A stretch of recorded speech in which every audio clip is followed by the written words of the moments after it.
Seorang lelaki membuat laporan polis berikutan penularan satu video memaparkan seorang individu warga negara Malaysia sedang mencadangkan kepada seorang rakyat Israel supaya hubungan diplomatik di antara Malaysia dengan Israel dapat dijalin semula.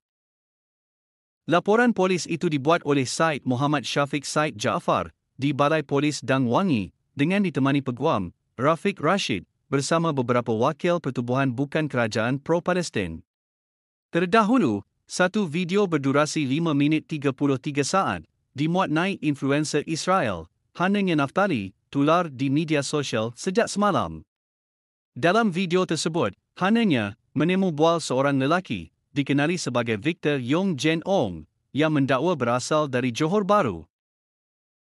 Rakaman itu memaparkan pandangan Victor yang menggalakkan Malaysia mengadakan hubungan diplomatik dengan Israel semula, selain menyentuh sensitiviti umat Islam dengan memetik maksud ayat-ayat Alquran secara salah bagi menjustifikasikan agenda tersebut. Saksikan. Shalom everyone. This may come as a shocker, but I believe that Malaysia and Israel have a great future together.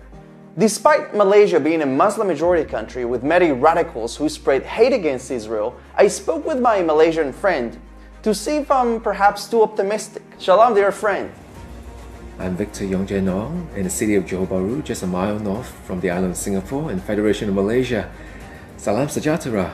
Why is there hate coming from Malaysia to Israel? The hate comes because of misinformation. The hatred is developed by Fatah and Hamas organizations on the ground, working professional terror operations in the form of grassroots terror and cyber terror. So misinformation, misleading, in order to corrupt the Malaysian mindset, to turn the Malaysian people against the nation of Israel. Listen, most Israelis don't really know Malaysia. So we are surprised when we see hate coming from Malaysia because it is a far country with no strategic interests or local interests. So we are wondering what can be done to reduce this animosity. Even the children of Israel are mentioned in the Alquran. The scriptures of Islam demand that love be extended to the children of Israel, but radical Arab terror differs from that. And radical Arab terror has been very active in Malaysia for the past 75 years, trying to corrupt Malaysian intellect, to especially turn Malays and Chinese against the Jewish nation. This is a slow but very steady process. Ultimately, it's also because Malaysians know very little about what the nation of Israel is. That the nation of Israel is actually very small, just a sliver, a tiny sliver of land.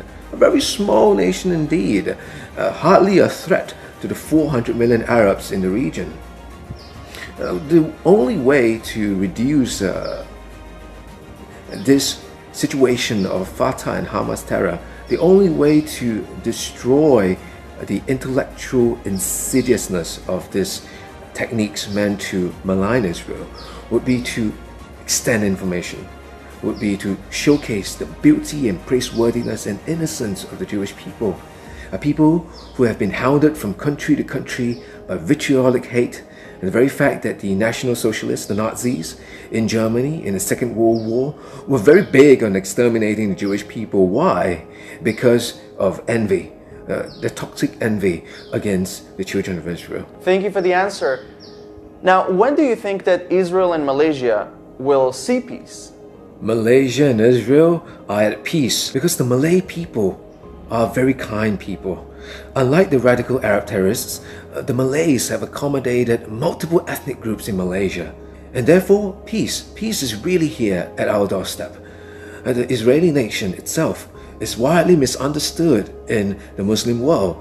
But in Malaysia, with the perfect flow of information, everyone understands that the Arab race in Israel numbers at 2 million strong, stronger than when the first Arab-Palestinian populations began. And 7 million Jews, 2 million Arabs are citizens in Israel. It's a perfect commonwealth. Okay, and how Israel and Malaysia can benefit from each other? From an economic standpoint, a lot. Trade and commerce ought to occur between Malaysia and Israel to benefit and strengthen two peoples. The power of the Jewish people lies not in its numbers, for the numbers are few. It lies not in wealth, for not every Jewish person is wealthy. In fact, more than 80% of the nation of Israel is normal, salaried, and below average even. So, this means that it is common, everyday people, civilians working together. And lastly, I want to ask you, what is your wish for the two countries? We have to stop believing the impersonations, the fake news, and the misinformation that is put out there concerning the Jewish people. There are some Arab operatives who pretend to be Jewish people, and they cheat, hoodwink, and lie online in order to create a negative impression of the Jewish nation. Such lies, such misrepresentations are not to be believed. Therefore, the Embassy of Israel has to be built in Malaysia, following the Emirati and Bahraini examples, that the Embassy of Israel will bring so much culture to Malaysia concerning the Jewish people and enlighten all of us as to what the truth actually is. And as the adage goes, the truth shall set us free. Thank you so much for your time, and I'm hopeful that one day we will replace the hate with love between Malaysia and Israel. Terima kasih kerana menonton video di channel Malaysia Viral. Sila share, like dan subscribe supaya anda tidak ketinggalan menonton video-video selanjutnya.